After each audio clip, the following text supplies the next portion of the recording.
The vast expanse of space above Centauri Prime sparkled with the artificial constellation of warships. Grand Admiral Kexri stood motionless on the observation deck of the Meridian flagship Eternal Vigilance, his four eyes fixed on the tactical display that had become as familiar as his own reflection. The holographic projection showed the same scene that had played out countless times over 3 centuries. Two mighty fleets locked in an endless dance of calculated destruction. Another simulation complete, Admiral announced the ship's strategic computer. Projected outcome remains unchanged. Casualty rates and resource expenditure maintain standard deviation of 0.03%. Kexri's secondary hearts beat in a rhythm of resignation. The war had long since evolved beyond the understanding of organic minds. The automated defense systems, guided by quantum computers that could process millions of tactical variations per second, had achieved a state of perfect strategic equilibrium. Every move had a counter-move, every strategy its perfect defense. Below the observation deck, the ship hummed with the activity of maintenance drones and automated repair systems. The Meridian Alliance had long since removed most organic crew from their warships, considering them an unnecessary variable in the mathematical precision of modern warfare. Only the highest-ranking commanders remained, more as observers than participants in the grand algorithm of battle. Display historical comparison. Kexri commanded, his voice cutting through the artificial atmosphere. The holographic display shifted, showing 3 centuries of battle data in a cascading waterfall of light. The pattern was undeniable. A perfect sine wave of advances and retreats, victories and losses, each side gaining and losing the same 17 star systems in an endless cycle. The Orcsian collective, their eternal opponents, were equally matched in both technology and tactical computation. Their ships, visible as red markers at the edge of the system, maintained formations that mirrored the Meridian fleet with mathematical precision. Every attempt to break the stalemate had only led to its reinforcement, as both sides' predictive algorithms grew more sophisticated with each engagement. Admiral, the computer interrupted his contemplation. Long-range sensors detect Orcsian fleet movement consistent with pattern sequence 2749b. Recommended response is counter-formation Delta 17. Kexri flicked his secondary eyes in what passed for a Meridian sigh. Execute standard response. He had given the same order thousands of times before. The massive Meridian warships began their choreographed movement, their formation shifting like a crystalline lattice rearranging itself. The space between the fleets lit up with energy weapons and kinetic barriers, a spectacular light show that would have terrified younger races. But to the veterans of this ancient war, it was merely another verse in an endless song. Shields absorbed precisely calculated impacts, weapons fired at exactly the right moments, and automated repair systems kept pace with the damage. In his private moments, Kexri wondered if they had created something beyond their control. The war machines had evolved to such complexity that peace itself might be beyond their calculation. The original cause of the conflict, a dispute over resource rights in a single star system, had long since been forgotten in the face of the perfect engine of war they had constructed. Simulation complete, the computer announced after several hours. Battle outcome. Tactical draw. Resource expenditure within expected parameters. Preparing next engagement sequence. Kexri turned away from the display, his ceremonial armor feeling heavier than usual. The observation deck's smart surfaces dimmed, reflecting his tired image. 3 centuries of war had taught the Meridians and Orcsians to perfect the art of fighting without victory, of movement without progress. As he prepared his daily report to the High Command, a small alert appeared in the corner of his vision. Something about an unidentified contact at the edge of the system, probably another piece of debris from the endless conflict. He dismissed it with a gesture, unaware that this tiny anomaly would soon shatter 300 years of perfect, predictable war. The next simulation was already beginning, and the stars continued their eternal dance, waiting for something to break the pattern of infinity. Captain Sarah Chen pressed her palm against the cold surface of the Curiosity's child's viewport, watching the damaged Meridian scout ship drift against the backdrop of unfamiliar stars.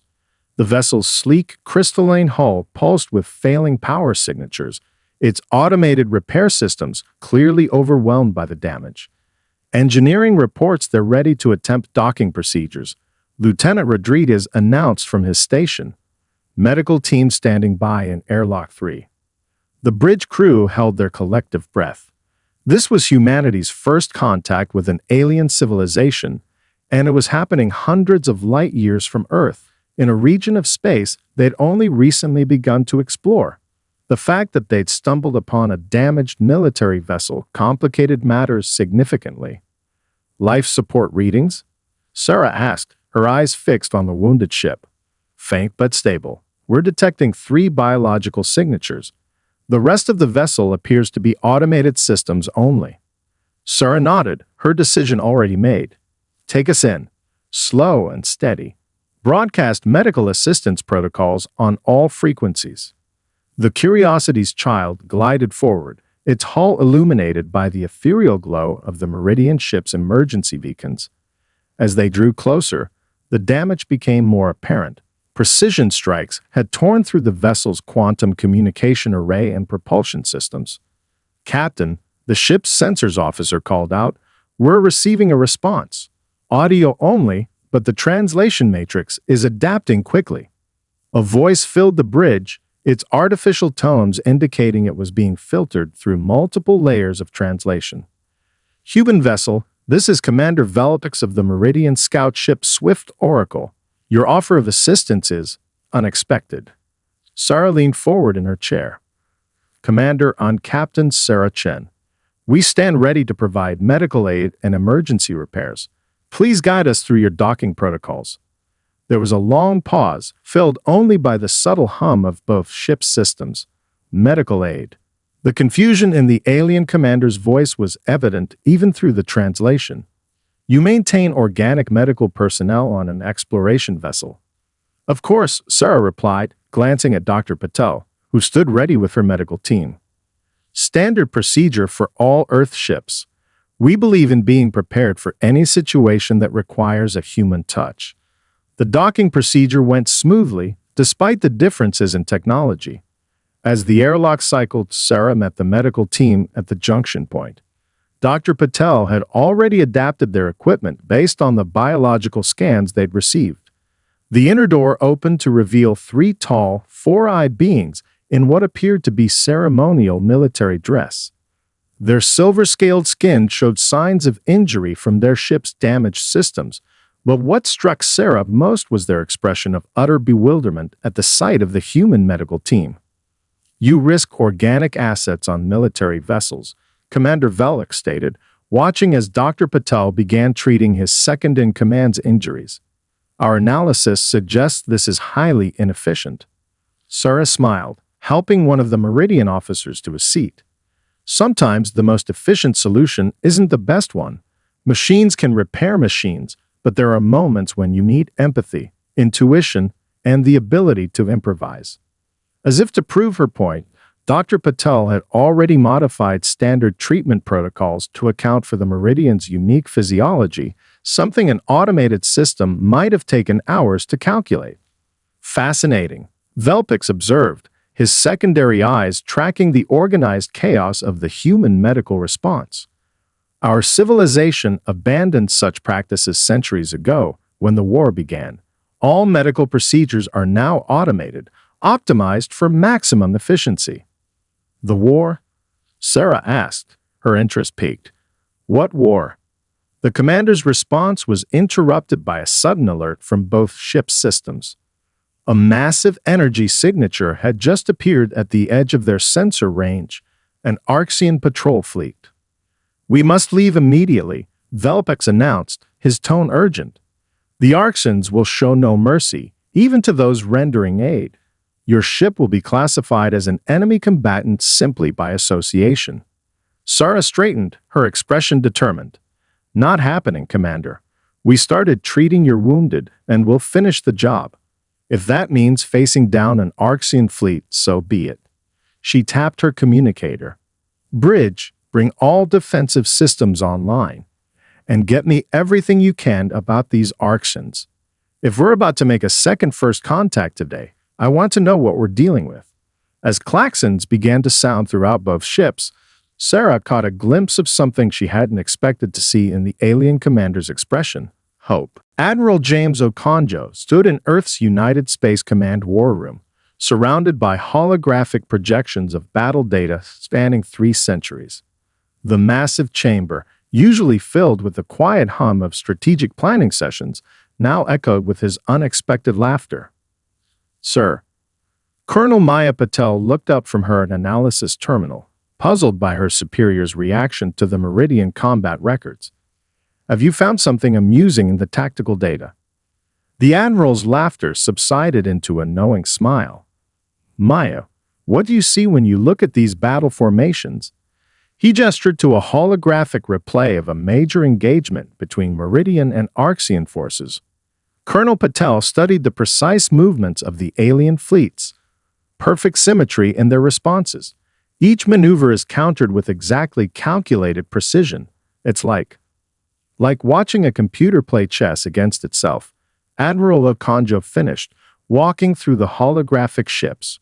300 years of warfare, and they've mapped every possible move and countermove.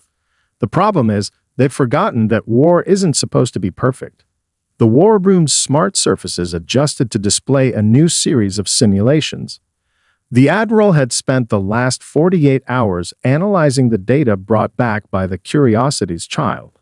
What he'd found had kept him awake with excitement. "Look here," he pointed to a particular engagement. The Arxian fleet detected a vulnerability in the Meridian formation.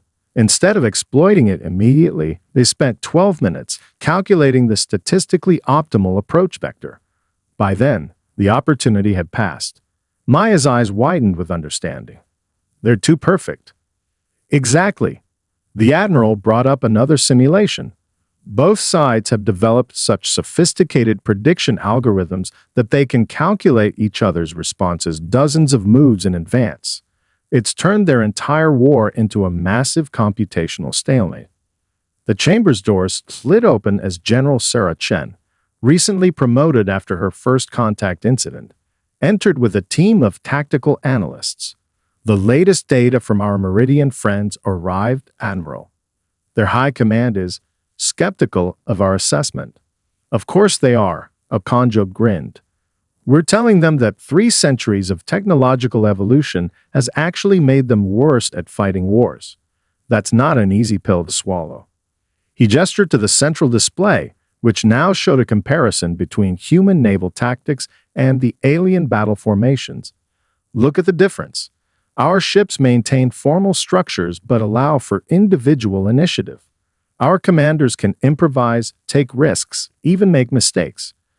To the Arxians and Meridians, this would look like pure chaos. But isn't there way more advanced?" One of the junior analysts asked. "Their combat computers can process millions of variables instantaneously." "That's precisely their weakness," General Chen interjected. "They've removed the one variable that matters most, the human element, or in their case, the organic element." Admiral Okonjo nodded, expanding the tactical display. "They've created perfect war machines that can calculate every rational move. But in doing so, they've lost the ability to make irrational choices, the unexpected decisions that can change everything." He brought up footage from the Curiosity's child's encounter with the Arxian patrol fleet. The human vessel's erratic, evasive patterns had completely confused the alien targeting systems, allowing them to escape with their Meridian guests. "Our greatest advantage isn't our technology," the Admiral continued. "It's our unpredictability, our willingness to take risks that no computer would ever calculate as worthwhile, our ability to see patterns and then deliberately break them." Colonel Patel studied the display thoughtfully. "The Meridians have offered us an alliance. They want our help breaking the stalemate." "Yes," Admiral Okonjo smiled. "And we're going to do it in a way their strategic computers would never predict. We're going to show them that sometimes the best move in chess is to flip the board. The holographic displays shifted one final time, showing a new tactical simulation. But this time, instead of the perfect, predictable patterns of the alien fleets, it showed something entirely different. A battle plan that looked more like a dance than a military engagement. It was beautiful, chaotic, and absolutely impossible for any computer to predict. "Send word to the Meridian High Command," the Admiral commanded. "Tell them we found their solution, and tell them to prepare for something they've never seen before, a war fought with human ingenuity." The Meridian High Council chamber stretched upward in sweeping crystalline arches, its transparent walls showing the eternal dance of warships in the violet sky above. Ambassador Elena Santos stood at the center of the vast space, her simple diplomatic uniform a stark contrast to the ornate environmental suits of the Meridian counselors. 5 hours, she repeated, her voice carrying through the chamber's perfect acoustics. The words hung in the air like a challenge. "That's all we need to end this war." The Grand Counselor, Zexton, leaned forward in his levitating throne. His secondary eyes blinked in rapid succession, a sign of intense cognitive processing. "Our strategic computers have analyzed your proposal 17 times in the last 30 seconds. They calculate a 99.98% probability of failure." Elena smiled, a gesture she knew the Meridians had come to recognize from their limited contact with humans. "And what do you calculate about the fact that a single human vessel, the Curiosity's Child, managed to evade an entire Arxian patrol fleet using tactics your computers couldn't predict?" A murmur rippled through the assembled counselors. The incident had caused significant disruption to their strategic models. The Arxian combat computers had been unable to establish target locks on the human ship's seemingly random evasive patterns. "That was a single engagement," another counselor interjected. "A statistical anomaly. You propose to end a war that has raged for 3 centuries in less time than it takes to calculate a simple fleet movement." Ambassador Santos walked to the central holographic display, her movements deliberately measured. "May I?" She gestured to the controls. A Meridian technician adjusted them to human parameters. The display came to life, showing the Curiosity's Child's escape. Elena froze the image at a crucial moment. "Look here. Your computers identified 47 possible escape vectors and calculated the optimal Arxian response to each. But we chose option 48. We flew directly toward the threat." "Illogical," the Grand Counselor stated. "Such a maneuver increases risk by 327%. "Exactly." Elena's voice carried a hint of excitement. "We took an option so illogical that your enemy's targeting systems rejected it as impossible. Sometimes the best move is the one that no rational being would consider." She gestured again, and the display shifted to show a new tactical simulation. The pattern of ship movements looked more like a chaotic dance than a military formation. Several counselors visibly recoiled from the apparent disorder. "This is how we propose to fight," Elena explained. "Not with perfect formations and predictable responses, but with controlled chaos. We'll introduce variables that no tactical computer can calculate because they defy mathematical logic." The chamber's environmental systems hummed as they processed the increased respiratory output of the agitated counselors. The Grand Counselor raised a hand for silence. "Your species has existed for a mere fraction of our history," he observed. "You have not yet achieved quantum singularity computing or automated consciousness transfer. Your ships are centuries behind our technological level. Yet you stand before the High Council and offer to accomplish in 5 hours what we could not achieve in 300 years. Elena straightened, her expression confident. "Yes, because what this war needs isn't more computing power or better technology. It needs humanity's greatest weapon, our ability to embrace the impossible." She touched the display one final time, showing the battle data from Earth's own military history. Every great victory in our past came not from superior force, but from the willingness to try what our enemies considered unthinkable. We specialize in the art of the impossible." The council chamber fell silent as the implications sank in. The Grand Counselor's primary eyes fixed on Elena with an intensity that would have made most beings step back. She held his gaze. "And if we accept this alliance," he asked, "what guarantee can you offer of success?" Elena's smile widened slightly. "No guarantee at all. And that's precisely why it will work. The Arxens have spent 3 centuries fighting a war where every move can be predicted. We're going to show them something they've never seen before, a battle where even we don't know exactly what we're going to do next." The Grand Counselor rose from his throne, his environmental suit gleaming in the light of distant explosions. "You propose to end this war, not with certainty, but with its opposite." "Yes," Elena replied simply. "The question is, are you brave enough to embrace uncertainty?" Lieutenant Yuki Tanaka's fingers danced across the quantum interface of her destroyer, the Swift Thunder, as she implemented another seemingly random variation in her shield harmonics. The holographic display before her showed her squadron's formation, or what would have looked like chaos to any conventional military strategist. "Thunder Squadron, execute pattern Stormwind," she commanded, her voice steady despite the adrenaline coursing through her veins.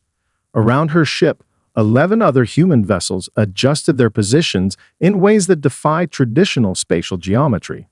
From her command chair, Captain Michelle Rodriguez watched the tactical display with satisfaction.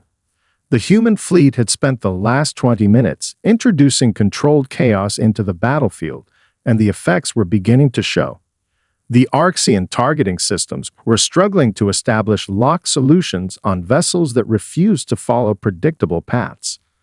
Engineering reports all ships are maintaining irregular power signatures, Lieutenant Commander Jackson reported from his station. Each vessel is generating unique electromagnetic patterns. The Arxian sensors can't categorize us. Michelle nodded, remembering Admiral Okonjo's briefing. "Keep it random, but coordinated. We're not trying to create pure chaos. We're painting a picture they can't understand." Across the fleet, 2,000 human ships performed their intricate dance. Each captain had been given the same basic framework, but complete freedom to improvise within it. Some vessels pulsed their shields in prime number sequences, others deliberately created interference patterns that changed every 3.7 seconds. No 2 ships moved in quite the same way. In the Swift Thunder's engine room, Chief Engineer Sarah O'Malley monitored the controlled fluctuations in her systems. "You're asking the engines to act drunk," she had joked during the briefing, "but not so drunk they fall over." Now she watched as the power curves created patterns that would give any efficiency algorithm a headache. "Contact," Lieutenant Tanaka announced. "Arxian battle group entering effective range. Their formation is absolutely perfect." A note of satisfaction crept into her voice. The enemy fleet emerged from hyperspace in a geometric pattern so precise it looked artificial, because it was. Their ships moved with mathematical perfection, each vessel positioned exactly where combat algorithms determined it should be. "Now we show them why perfection is overrated," Captain Rodriguez said. "All ships execute Operation Waterfall."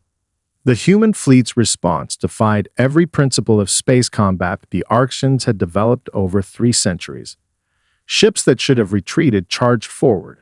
Vessels that should have maintained steady power outputs began cycling their systems in irregular patterns. Shield harmonics that should have synchronized instead created a cascading wave of interference that rippled through space itself. Lieutenant Tanaka's hands flew across her controls as she added her own variations to the pattern. "Their targeting systems are struggling, Captain.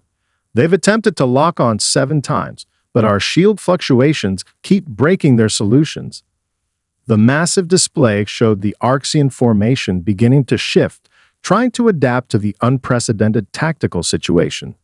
Their responses, calculated by the most advanced combat computers ever created, were perfect counters to traditional strategies. But there was nothing traditional about what the humans were doing. "They're trying to predict our next move," Commander Jackson observed, watching the enemy's formations adjust. "But there is no next move, just controlled improvisation. Captain Rodriguez allowed herself a small smile. That's the beauty of it. Their computers are trying to find patterns in chaos. It's like trying to calculate the exact shape of a wave while it's still moving. The Arxian fleet's perfect formation began to show signs of strain. Ships moved fractionally out of position as their combat systems struggled to process the overwhelming variety of tactical data. Each human vessel presented a unique challenge, requiring individual calculations instead of the mass solutions their computers were designed to provide. Signal from Fleet Command, Lieutenant Tanaka announced. Operation Waterfall Phase 1 complete. Moving to Phase 2. Very well, Captain Rodriguez straightened in her chair. Let's show them what happens when you add a little lightning to the storm. All ships prepare for synchronized chaos protocol. Let's make art.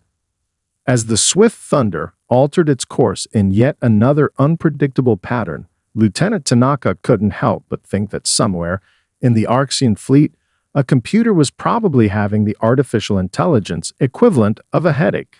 The thought made her smile as she added another random variable to their dance of beautiful destruction. Admiral James Okonjo watched the massive strategic display aboard the Earth flagship Audacity as thousands of data points shifted and flowed like a living constellation. Each point represented a human ship executing maneuvers that would have earned a failing grade at any military academy in Earth's history. Status report on the Arxian response patterns, he commanded, his deep voice carrying across the bridge. Commander Wei Chen gestured at her tactical station, expanding a section of the display. Their combat computers are attempting to subdivide our fleet into manageable analysis groups. However, since no two ships are maintaining the same emission patterns or movement algorithms, they're forced to calculate each vessel as an individual threat. Exactly as planned, the Admiral nodded. They can't mass process chaos. How many individual calculations are they attempting per second? Current estimate suggests their primary battle computer is processing approximately 2.3 million tactical solutions every second. They're burning through computational power at an unprecedented rate. The bridge of the Audacity hummed with focused activity as officers monitored the unfolding strategy. The human fleet had scattered into what appeared to be random clusters, each executing their own unique variations of the chaos protocols. To traditional military doctrine, it looked like complete disarray. To Admiral Okonjo, it was a symphony. Message from Captain Rodriguez's squadron, Lieutenant Park announced from communications. The Arxian forward elements are showing signs of tactical confusion. Their response times have dropped by 47%. Okondo stepped closer to the main display, studying the shifting patterns of both fleets. The Arxian formations, once perfect geometric shapes, had begun to show subtle imperfections. Their ships moved with fractionally less precision as their combat computers struggled to process the overwhelming variety of threats. Look here, Commander Chen pointed to a sector where several Arxian cruisers had briefly fallen out of formation. Their adaptive algorithms are trying to establish baseline patterns, but we're not giving them anything to work with. Each time they think they've identified a pattern, we change it. The Admiral allowed himself a small smile. 3 centuries of warfare taught them to perfect their responses, but perfection becomes a weakness when faced with deliberate imperfection. Alert chimed through the bridge as new data streamed in. The Arxian fleet had begun to split into smaller tactical groups, attempting to isolate and contain the scattered human vessels. It was a textbook response to a dispersed enemy force, and it was exactly what Admiral Okonjo had anticipated. All squadron leaders, he broadcast across the secure command channel, execute Phase 3. Show them why dividing their forces against us is a very bad idea. Across the battlefield, human ships suddenly altered their chaos patterns. Vessels that had appeared to be randomly drifting snapped into brief, precise formations, executing devastating strike runs before dissolving back into unpredictable movement. The Arxian tactical computers, already struggling with individual threat analysis, now faced ephemeral attack patterns that existed for mere seconds before vanishing. Their targeting efficiency has dropped below 30%, Commander Chen reported, excitement creeping into her professional tone. They're responding to threats that no longer exist while missing the real attacks entirely. Admiral Okonjo watched as another Arxian formation broke apart, its ships scattering as their combat computers tried to generate solutions for threats that defied mathematical prediction. They built the perfect system for fighting a predictable war. We're showing them that true combat isn't about perfection, it's about adaptation. The massive strategic display flickered as new data poured in. The Arxian fleet's attempts to counter the human tactics had led them into a series of compromised positions. Their once unified command structure had fragmented as individual ship computers tried to cope with localized chaos. Signal from Fleet Command, Lieutenant Park announced. All squadrons report Phase 3 objectives achieved. The enemy fleet has been successfully dispersed into tactical groups. Admiral Okonjo nodded, his expression serious despite their success. Very well. Prepare for Phase 4. It's time to show them that chaos isn't just about creating confusion. It's about knowing exactly how to use that confusion to strike where it hurts most. From the bridge of the Meridian Dawn, Captain Sarah Chen watched time itself seem to slow as the combined human Meridian fleet moved into their final positions. The massive viewing screens showed streams of tactical data that would have appeared as pure chaos to any traditional military strategist. But in that chaos lay the seeds of victory. All squadron leaders report ready, Lieutenant Maya Patel announced, her hands steady on the quantum interface. The Arxian fleet elements have been successfully isolated into the designated sectors. Sarah nodded, feeling the weight of the moment. 4 hours and 15 minutes had passed since the operation began. The scattered remnants of the once perfect Arxian formation now hung suspended in a three-dimensional web of human and Meridian vessels, though they didn't yet realize it. Status of the gravity well generators, she asked, eyes fixed on the tactical display. Meridian engineering teams report all systems are synchronized, Commander Jackson responded from his station. They're still expressing concern about the unprecedented nature of this application. A small smile crossed Sarah's face. The Meridians had spent decades developing their gravity manipulation technology for precision targeting. The idea of using it to create deliberately unstable fields would have been considered madness before humanity's arrival. Signal from Admiral Okonjo, Lieutenant Patel called out. Operation Timekeeper is commencing. All ships prepare for Synchronized Chaos Protocol Alpha. The bridge crew moved with practiced precision, each member knowing their role in the carefully orchestrated disorder that was about to unfold. The human fleet had spent the last 4 hours herding the Arxian vessels into position through a series of apparently random engagements and retreats. Enemy targeting systems are still attempting to establish coherent solutions, the tactical officer reported. Their combat computers are showing signs of cascading processing delays.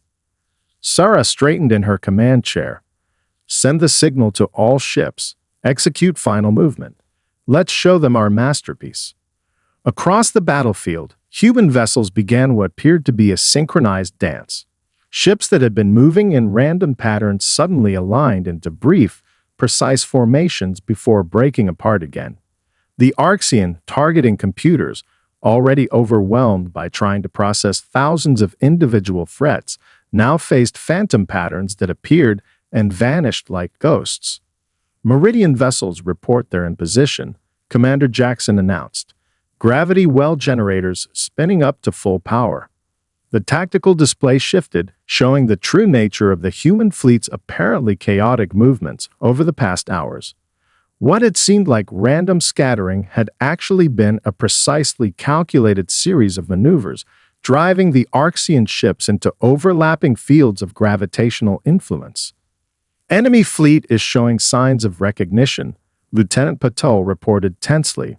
Their central command node is attempting to initiate an emergency hyperspace jump. Too late, Sarah whispered, then raised her voice. All ships, execute final protocol. show them why perfection falls to creative chaos. The space around the Arxian fleet suddenly lit up with dozens of intersecting gravity waves. The Meridian technology, designed for precise singular effects, was instead being used to create a web of overlapping, unstable fields. The enemy ships, their combat computers, still trying to calculate optimal escape vectors, found themselves caught in a gravitational dance they couldn't predict. Confirmation from all sectors, the tactical officer called out. Enemy fleet is fully contained within the gravity matrix. Their weapon systems are showing extreme targeting instability. Sura allowed herself a moment of satisfaction. The Arxian ships, each one a marvel of automated warfare, were now trapped in a three-dimensional maze of shifting gravitational forces. Their perfect targeting systems, designed to calculate trajectories in stable space, were worse than useless in the artificial chaos humanity had created. Signal from Fleet Command, Lieutenant Patel announced. Admiral Okonjo reports Operation Timekeeper is proceeding to final phase. All ships prepare for synchronized electromagnetic pulse deployment. Captain Chen nodded, watching as the last pieces of humanity's grand strategy fell into place. Send word to all ships. In 30 seconds, we show the galaxy why the most powerful force in warfare isn't perfect order, but perfectly applied chaos. The synchronized electromagnetic pulse rippled through space like a wave of silent lightning. Admiral James Okonjo watched from the command deck of the Audacity as the carefully orchestrated chaos of the past 5 hours crystallized into a single perfect moment of clarity. Pulse wave expanding at calculated velocity, Commander Wei Chen reported, her voice steady despite the historic nature of the moment. Impact with Arxian fleet in 5, 4, 3, 2, 1. The tactical display erupted in a cascade of status changes as the electromagnetic wave washed over the trapped enemy vessels. Ships that had been struggling against the artificial gravity maze suddenly fell silent, their quantum processors overwhelmed by the precisely calibrated pulse. Status report, Okonjo commanded, his deep voice carrying across the hushed bridge. Arxian command and control systems are experiencing cascading failures across all sectors, Lieutenant Park announced from his station. Their combat computers are attempting to reboot, but the gravitational interference is preventing stable restart sequences. The Admiral allowed himself a small nod of satisfaction. The pulse had been designed not to destroy the enemy ships, but to create exactly 300 seconds of confusion in their automated systems, just enough time for what came next. Signal from the Meridian flagship, Commander Chen reported. Grand Counselor Zexthen is ready to proceed with the final phase. Okondo straightened his uniform and touched the communications panel. This is Admiral Okonjo to all ships.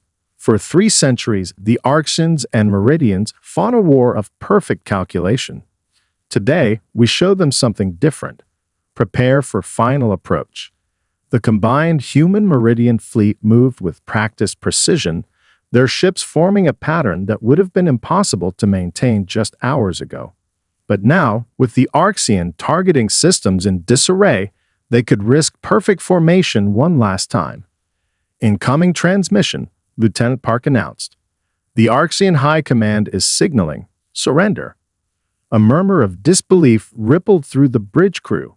The Arxian civilization, known for its unwavering dedication to computational perfection, had never surrendered in its entire history. The main view screen activated, showing the face of the Arxian First Commander. Its crystalline features, usually arranged in precise geometric patterns, showed signs of what could only be described as wonder. You have achieved the impossible, the First Commander stated, its synthetic voice carrying an unfamiliar note of emotion. Our combat computers calculated 17 billion possible outcomes to this conflict. What you accomplished existed in none of them. Admiral Okonjo smiled. That was precisely the point, Commander. Sometimes the best solution is the one that no computer would ever consider. The view screen split to show Grand Counselor Sexton of the Meridian Alliance. The human strategy has proven something we had forgotten in our pursuit of computational perfection. True intelligence requires more than calculation. It requires creativity. As the final seconds of electromagnetic disruption faded, the Arxian ships remained dormant, their weapons systems powered down. 3 centuries of war ended not with a grand battle or a decisive technological advantage, but with the simple introduction of calculated uncertainty. Prepared to receive diplomatic delegations from both fleets, Okonjo commanded. It's time to show them that chaos and order don't have to be enemies. The next few hours saw an unprecedented gathering aboard the Audacity. Human, Meridian, and Arxian leaders met not as adversaries, but as students of a lesson 3 centuries in the making. The peace treaty they drafted spoke not just of ending hostilities, but of combining their strengths, Arxian precision, Meridian technology, and human creativity. As Admiral Okonjo stood in his ready room after the ceremonies, watching the now peaceful ships against the backdrop of stars, Commander Chen joined him. 5 hours, she mused, just like we promised. Okonjo nodded. Because sometimes the best way to solve an impossible problem is to approach it in an impossible way. The galaxy will never be the same, Chen observed. No, the Admiral agreed, watching as human, Meridian, and Arxian ships began coordinating their first joint maneuvers. It will be better, because now they understand that the most powerful force in the universe isn't perfect order or pure chaos. It's knowing when to use each.